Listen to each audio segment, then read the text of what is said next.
What's up, everybody? Welcome in the Vikings Now by Chat Sports. My name is Patrick Siepman. We got a big-time update around the New England Patriots and their plans on what they are expecting to do with that number 3 pick. Their head coach, Jarod Mayo, talked about it when being asked about the quarterback position in New England. So stay tuned for that. But before we dive into that quote, I just want to say thank you to everybody who's been supporting the show over the last couple of weeks. We were actually less than 100 subscribers away from 24,000. We've almost picked up 900 just this week alone. So shout out to all you guys. I really just, appreciate the support here on the channel. But if you guys haven't already and want to join this kind of Vikings Now family we here have at Chat Sports, hit that subscribe button. I would really appreciate it. And obviously, I will keep you guys up to date with the latest around this football team. So let's talk about it. Jarod Mayo. Somebody asked him about, where are the Patriots at with this, kind of trying to find a quarterback, for this upcoming year. They obviously do already have Jacoby Brissett, but this is what he had to say.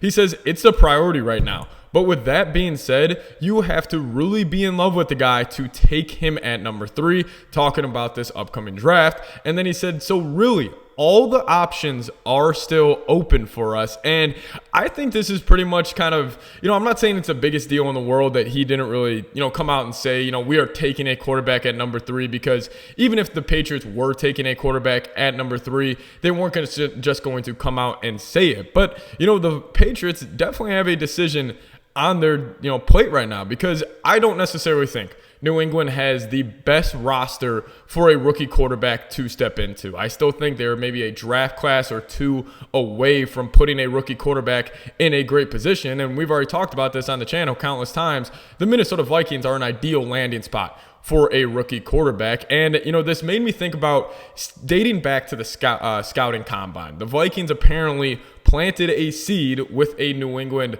front office member that they will be looking to trade up to that number 3 pick if New England, wasn't sold on a quarterback. And that's kind of what Jarod Mayo is saying here. He said, yeah, it's a priority right now. We're talking about them obviously drafting a quarterback. But with that being said, you really have to be in love with the guy to take him at number 3. So really all options are still open for us. And that immediately kind of got me to, this take.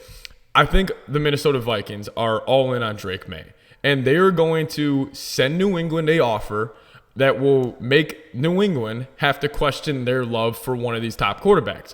The Vikings are not only going to have to pay a QB tax on trading up, but they're also going to have to pay the tax that these teams want to take a quarterback. And I do believe New England still really wants to take a quarterback. So the Vikings, I think, are going to have to offer something around both 11 and 23, next year's first-round pick, and then maybe a third rounder for next year as well, since they should be getting a comp pick for the KJ Osborne, Danielle Hunter, and Kirk Cousins leaving in free agency. So before I dive into more takes I have around this, because I do want to talk about, 2 specific options the Vikings have. Do you guys think the Vikings have any chance to get the 3rd pick in this year's draft? Let me know your thoughts down in the comment section. And then also, if you're a Patriots fan watching this video, just let me know what it would take for you to give up the number 3 pick. I want to see what Patriots fans are feeling. We've had them comment on the videos in the past, so curious to see what you guys have to say. If you guys at all would give up the number 3 pick, or what would it take for you guys to, obviously move off that. No, the Vikings are not giving up Justin Jefferson. That's all I'll say about that. But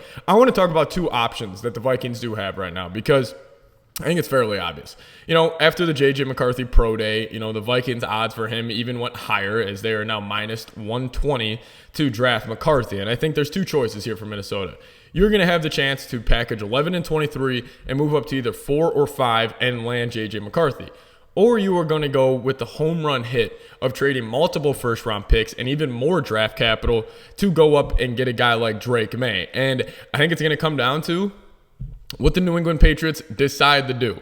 And if the Patriots say, hey, we don't love any of these quarterbacks, Minnesota will like to trade back, and then they get 2 really good players in the first round and an extra first-round pick for next year, and then maybe an extra 3rd that then they can package to go trade up in next year's draft, or maybe the year after that, and they just try to go the route of building a complete roster. Because, I don't necessarily think the Patriots roster is, ready for a rookie quarterback, as I mentioned at the beginning of the video. But I do want to talk about just overall kind of chances right now of where Drake Maye is going to go, because let's just say the Vikings at that number 3 spot. Like, let's just say we get the notification that, you know, the Patriots are trading the number 3 pick to Minnesota, and the Vikings are sitting there. Now they have the number 3 pick. They're sitting there with their options available. I do think that the Commanders are going to take Jayden Daniels. Benjamin Albright, an NFL insider, did report that signs are pointing to Washington taking Jayden Daniels. And obviously with them bringing in Marcus Mariota this free agency, I think, you know, you want kind of that bridge or backup quarterback for a rookie quarterback to have similar play styles as a rookie. And that's what Jayden Daniels does, similar play style to Marcus Mariota. So let's just say the Vikings are sitting there and the Commanders throw your curveball and they go Drake Maye. And then Minnesota's sitting there at 3. I am fully convinced then they would take J.J. McCarthy. And I think that's where the Vikings front office is getting to right now. I think they are at a point where if they, yes, number 1, we are trying to go get that 3 pick because we have heard that Vikings brass, Vikings front office, they all love Drake Maye, and that is their number 1 priority and their number 1 option in this year's draft class because they'll probably think the same thing I'm thinking. Drake Maye is a boom or bust guy. I think if he went to a place like Washington, he may not work out because I don't like the support system Washington could offer him.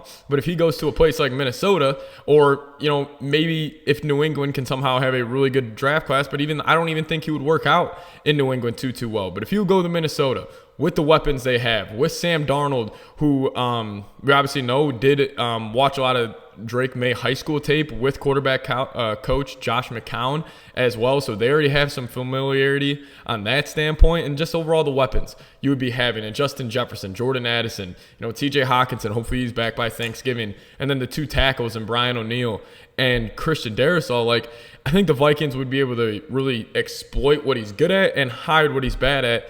And then plus you get, like, the reason why I also would agree with the Vikings being all in on this guy, you get him on a rookie deal. What if he ends up being the next Justin Herbert, Josh Allen type of guy? And now with how stacked this Vikings offense is, with them all now are already getting better on defense and having a ton of cap space for next season, then you have the ability to extend Jefferson and extend Christian Darrisaw. Man, I just really think it would, you know, be a great fit if Drake Maye were to come here. But then again, after just seeing everything with JJ, like if, let's just say the Patriots are saying, hey, sorry, we're taking Drake Maye at 3, you know, it's not the end of the world. Like, I wouldn't want Vikings fans to panic. It would just be a different direction. You know, then you would just trade 11 and 23. Hopefully the Cardinals accept that. Maybe you got to throw in an extra third of next season or whatever it may be. And then you take J.J. McCarthy, you know, at that pick at number 4. And then if I've said this, if JJ's a quarterback for Minnesota next season, I want him to sit behind Sam Darnold for the entire year. I don't care if Sam Darnold goes 2-10 to start the year and he is playing terrible. I just think with where JJ is, you know, just turning 21 next season, just let him put on more weight. Let him be in an NFL system. Let him take in the game from the sideline. And I think it would end up working out, you know, bigger picture for Minnesota instead of, you know, you throw him into the fire. Let's just say he has a couple bad games. You know, maybe it would kill his confidence, but, you know, we've seen it with, you know, Aaron Rodgers, you know, Jordan Love, Patrick Mahomes, all these guys who have sat, like, it ends up working. But do want to kind of round out today's show, just going back over what Jarod Mayo said here. So the exact quote when asked about it was, it's a priority right now about trading up for a quarterback. But with that being said, you have to really be in love with the guy to take him at number 3. So really all options are still open for us. Again, even if he knew, like the Patriots front office, coaching staff were in love with Jayden Daniels or Drake Maye, it's not like he would have came out and said like, oh yeah, we really love the LSU quarterback or we really love the North Carolina quarterback. So I think this is just, again, you know, more rumors and just maybe smoke screens here. But I think the last part, so really all options are still open for us.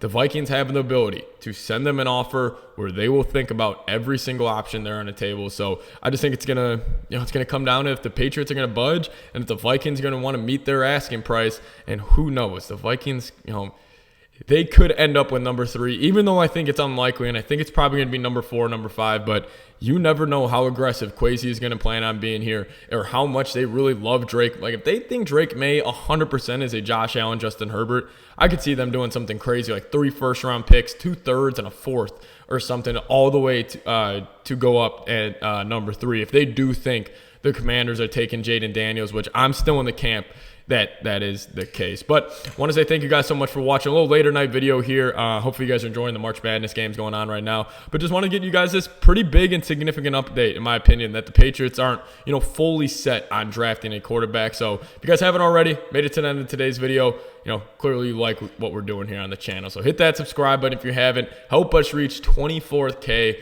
just again, thank you guys so much. But we'll see you guys next time. As always, Skol Vikes.